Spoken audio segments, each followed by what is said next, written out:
नमस्कार दोस्तों, Praveen classes YouTube channel में आप सभी का एक बार फिर से मैं प्रवीण सत्संगी सर बहुत बहुत स्वागत करता हूं।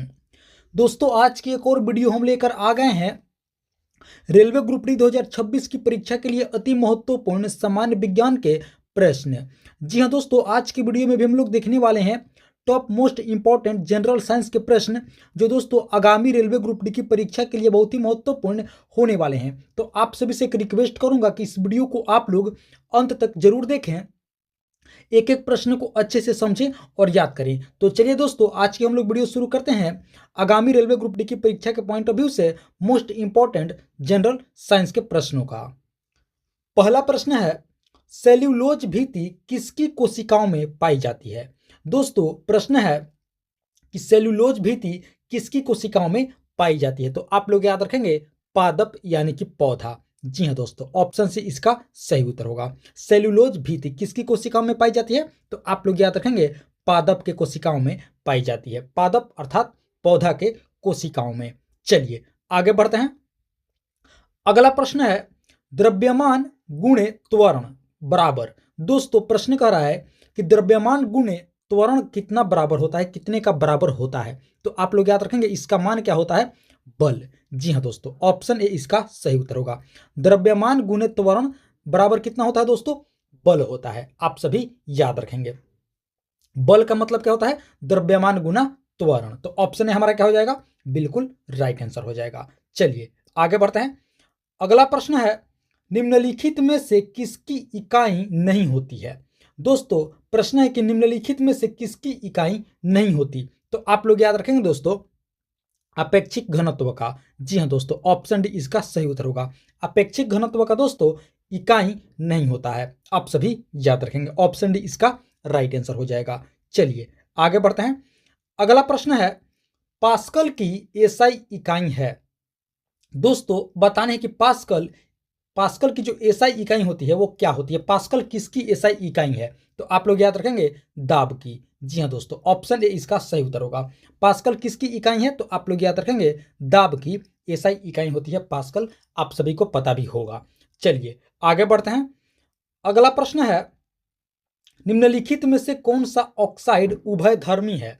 दोस्तों, बताने है कि इनमें से कौन सा ऑक्साइड उभयधर्मी है। तो आप लोग याद रखेंगे दोस्तों एल्यूमिनियम ऑक्साइड। ऑप्शन बी इसका सही उत्तर होगा।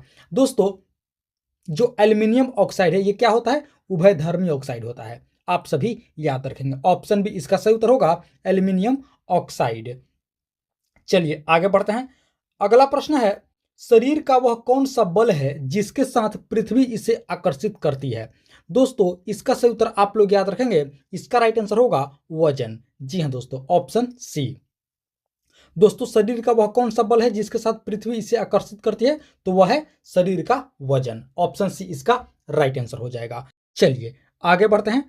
अगला प्रश्न है, दृढ़ ऊतक कोशिकाओं की कोशिका भित्ति किसके कारण मोटी हो जाती है।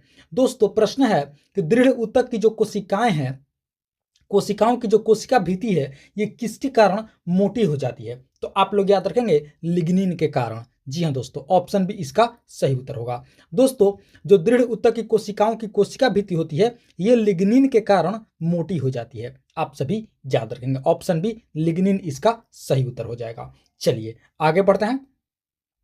अगला प्रश्न है, जठर ग्रंथियां किस अंग की भित्ति में उपस्थित होती है। दोस्तों, बताने है कि जठर ग्रंथियां किस अंग की भित्ति में मौजूद होती है, उपस्थित होती है। तो आप लोग याद रखेंगे दोस्तों इसका सही उत्तर होगा अमाशय। Option D. जी हाँ दोस्तों, जठर ग्रंथियां हमारे अमाशय की भित्ति में उपस्थित होती है। ऑप्शन डी इसका सही उत्तर होगा। चलिए आगे बढ़ते हैं। अगला प्रश्न है, आणविक विज्ञान में ऊर्जा को अक्सर किस वोल्ट की इकाई में व्यक्त किया जाता है। दोस्तों, प्रश्न को एक बार हम लोग फिर से पढ़ते हैं। प्रश्न है कि आणविक विज्ञान में ऊर्जा को अक्सर किस वोल्ट की इकाई में व्यक्त किया जाता है। तो आप लोग याद रखेंगे इलेक्ट्रॉन। ऑप्शन ए इसका सही उत्तर होगा। जी हाँ दोस्तों, आणविक विज्ञान में ऊर्जा को अक्सर इलेक्ट्रॉन वोल्ट की इकाई में व्यक्त किया जाता है। तो ऑप्शन ए हमारा क्या हो जाएगा, बिल्कुल सही उत्तर हो जाएगा, इलेक्ट्रॉन वोल्ट की इकाई में। चलिए आगे बढ़ते हैं। अगला प्रश्न है दोस्तों, 1 kWh कितने जूल के बराबर होता है। दोस्तों प्रश्न है कि 1 kWh कितने जूल के बराबर होता है। आप लोग दोस्तों इसका जवाब हमें कमेंट करके जरूर बताएंगे। आप सभी को पता होगा तो आप लोग हमें कमेंट दोस्तों जरूर करेंगे। आप सभी इतना काम जरूर करेंगे कि इसका जवाब आप लोग कमेंट करेंगे। चलिए आगे बढ़ते हैं। अगला प्रश्न है, निम्नलिखित में से कौन सा एक संवहनी पादप है। दोस्तों बताने कि इनमें से कौन सा एक संवहनी पादप है, तो आप लोग याद रखेंगे मार्सिलिया। ऑप्शन ए इसका सही उत्तर होगा। मार्सिलिया दोस्तों क्या है, एक संवहनी पादप है। ऑप्शन ए इसका सही उत्तर हो जाएगा। चलिए आगे बढ़ते हैं। अगला प्रश्न है, डीएनए का वह भाग जो एक प्रोटीन की जानकारी प्रदान करता है उसे क्या कहा जाता है। दोस्तों प्रश्न है कि डीएनए का वह कौन सा भाग है जो कि एक प्रोटीन की जानकारी प्रदान करता है, उसे क्या कहा जाता है। तो आप लोग याद रखेंगे उसे जीन कहा जाता है। ऑप्शन बी इसका सही उत्तर होगा।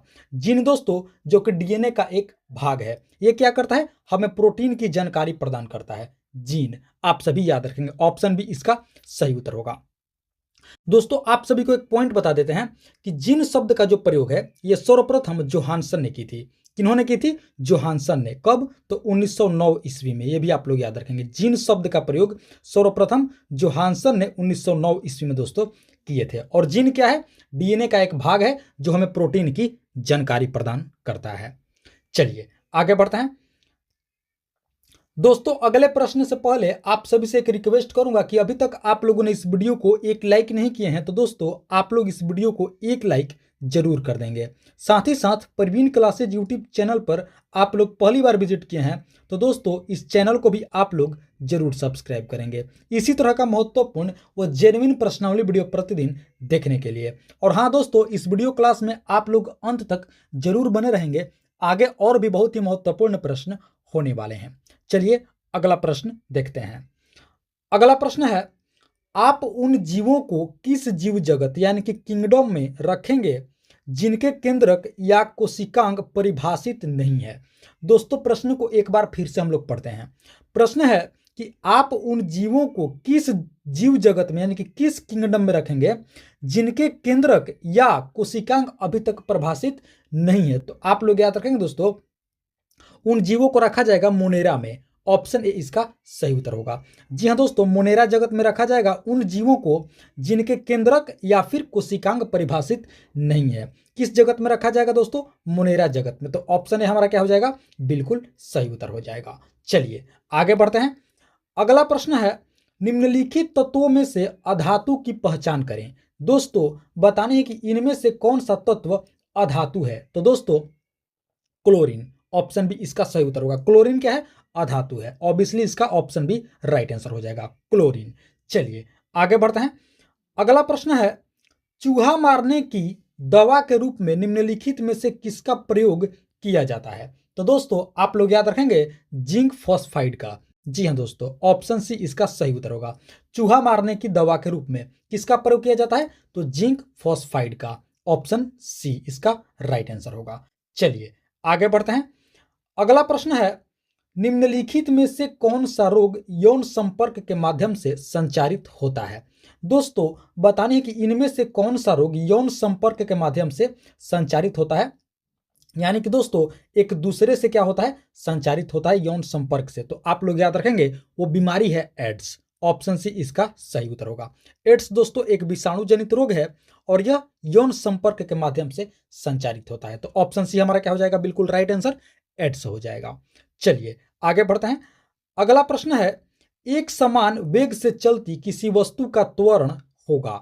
दोस्तों बताने कि एक समान जो वेग से कोई वस्तु चल रही है तो उसका त्वरण क्या होगा। तो आप लोग याद रखेंगे दोस्तों उसका त्वरण होगा शून्य यानी कि जीरो। जी हाँ दोस्तों, एक समान वेग से चलती हुई किसी वस्तु का त्वरण कितना होगा, शून्य होगा। ऑप्शन डी इसका राइट आंसर हो जाएगा। चलिए आगे बढ़ते हैं। अगला प्रश्न है दोस्तों, परमाणु संरचना का सिद्धांत सर्वप्रथम किसने दिया था।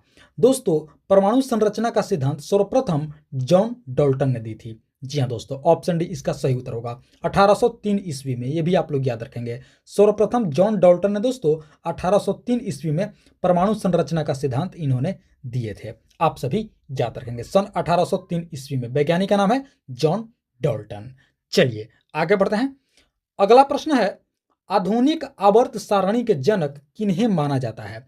दोस्तों, आधुनिक आवर्त सारणी के जनक मोसले को माना जाता है। आप लोग याद रखेंगे, मोसले आधुनिक आवर्त सारणी के जनक हैं दोस्तों। इन्होंने 1913 ईस्वी में इसे प्रस्तुत किया था, यह भी आप लोग याद रखेंगे। सन 1913 ईस्वी में मोसले ने दोस्तों आधुनिक आवर्त सारणी की प्रस्तुत की थी। आप सभी याद रखेंगे 1913 ईस्वी में मोसले के द्वारा। चलिए आगे बढ़ते हैं। अगला प्रश्न है, निम्नलिखित में से कौन सी धातु कॉपर सल्फेट विलयन से कॉपर को विस्थापित करती है? तो दोस्तों आप लोग याद रखेंगे लेड यानी कि सीसा। ऑप्शन बी इसका सही उत्तर होगा। दोस्तों इनमें से कौन सी धातु कॉपर सल्फेट को विलयन से कॉपर को विस्थापित करेगी? तो आप लोग याद रखेंगे लेड। लेड क्या करेगी? कॉपर सल्फेट विलयन से कॉपर को विस्थापित करती है। तो ऑप्शन बी हमारा क्या हो जाएगा? बिल्कुल सही उत्तर हो जाएगा। चलिए आगे बढ़ते हैं। अगला प्रश्न है, नरम वस्तुएं अधिक मात्रा में सोखती हैं। दोस्तों बताने हैं कि जो नरम वस्तुएं होती हैं अधिक मात्रा में क्या सोखती हैं? तो आप लोग याद रखेंगे ध्वनि ऊर्जा। ऑप्शन ए इसका सही उत्तर होगा। नरम वस्तुएं अधिक मात्रा में ध्वनि ऊर्जा सोखती हैं। ऑप्शन ए इसका सही उत्तर होगा। चलिए आगे बढ़ते हैं। अगला प्रश्न है, विभवांतर की एसआई इकाई क्या होती है? दोस्तों बतानी है कि विभवांतर की एसआई इकाई क्या होती है? तो आप लोग याद रखेंगे वोल्ट।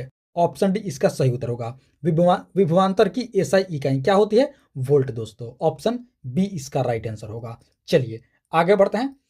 अगला प्रश्न है, सॉरी दोस्तों, ऑप्शन डी इसका सही उत्तर होगा। विभवांतर की एसआई इकाई क्या होती है? तो ऑप्शन डी वोल्ट। चलिए आगे बढ़ते हैं। अगला प्रश्न है, निषेचन के बाद क्या बनता है? दोस्तों बतानी है कि निषेचन के बाद क्या बनता है? तो आप लोग याद रखेंगे युग्मज। ऑप्शन बी इसका सही उत्तर होगा। निषेचन के बाद क्या बनता है? तो युग्मज बनता है। Option B. चलिए आगे बढ़ते हैं। अगला प्रश्न है, ध्वनि निम्नलिखित कारण से उत्पन्न होती है। दोस्तों बताने कि ध्वनि किस कारण से उत्पन्न होती है, इनमें से वो कौन सा कारण है? तो आप लोग याद रखेंगे वस्तु के कंपन से। जी हाँ दोस्तों, ऑप्शन बी इसका सही उत्तर होगा। ध्वनि वस्तु के कंपन से उत्पन्न होती है, वस्तु के कंपन के कारण उत्पन्न होती है। ऑप्शन बी इसका राइट आंसर होगा। चलिए आगे बढ़ते हैं।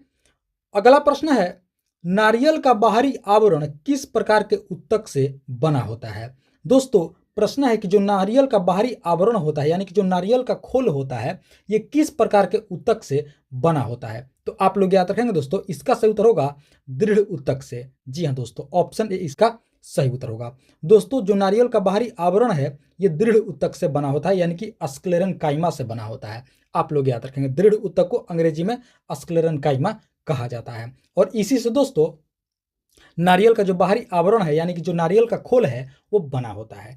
चलिए आगे बढ़ते हैं। अगला प्रश्न है, पौधे का कौन सा हिस्सा अलैंगिक रूप से जनन के लिए विशेषीकृत होता है?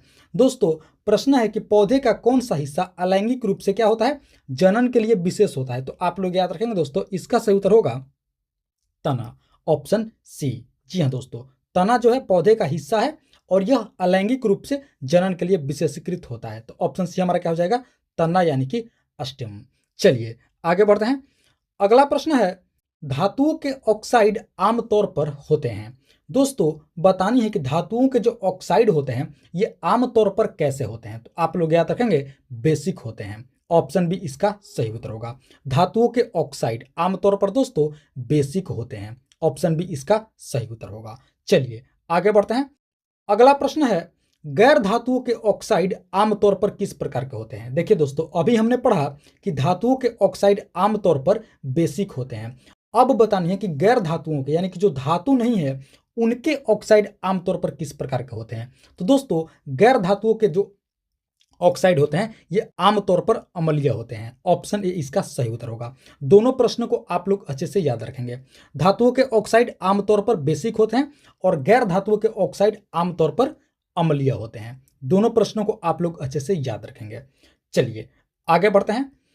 अगला प्रश्न है, न्यूटन के गति के दूसरे नियम को भी कहा जाता है। दोस्तों बताने हैं कि न्यूटन के गति के दूसरे नियम को और क्या कहा जाता है? तो आप लोग याद रखेंगे दोस्तों, इसका सही उत्तर होगा संवेग में परिवर्तन के बारे में वर्णन करता है। जी हाँ दोस्तों, क्या करता है? संवेग में परिवर्तन के बारे में वर्णन करता है। न्यूटन के गति के दूसरा नियम। तो ऑप्शन डी इसका सही उत्तर हो जाएगा, संवेग में परिवर्तन के बारे में वर्णन।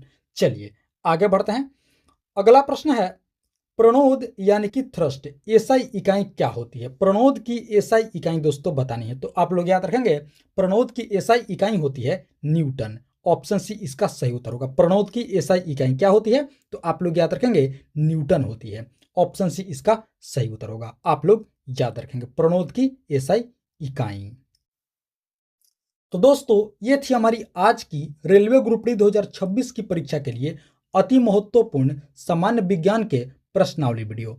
आशा करते हैं इस वीडियो को आप लोग अंत तक जरूर देखे होंगे, एक एक प्रश्न को आप लोग अच्छे से समझे होंगे और याद भी कर लिए होंगे। तो आप सभी से एक बार फिर से रिक्वेस्ट करूंगा, इस वीडियो को आप लोग अभी तक एक लाइक नहीं किए हैं तो दोस्तों आप लोग इस वीडियो को एक लाइक जरूर कर देंगे। साथ ही साथ प्रवीण क्लासेज यूट्यूब चैनल पर आप लोग पहली बार विजिट किए हैं तो दोस्तों इस चैनल को भी आप लोग जरूर सब्सक्राइब कर लेंगे इसी तरह का महत्वपूर्ण प्रश्नावली वीडियो प्रतिदिन देखने के लिए। और हाँ दोस्तों, आप लोग हमें कमेंट करके जरूर बताएंगे कि आप सभी को वीडियो कैसा लगा, प्रश्न का लेवल कैसा था और कहीं कोई त्रुटि हो गई हो तो आप लोग दोस्तों उसका भी जरूर हमें कमेंट करेंगे। तो दोस्तों इस वीडियो में फिलहाल इतना ही, मिलते हैं एक और मोस्ट इंपॉर्टेंट वीडियो लेकर के। तब तक के लिए आप सभी का बहुत बहुत धन्यवाद। जय हिंद दोस्तों।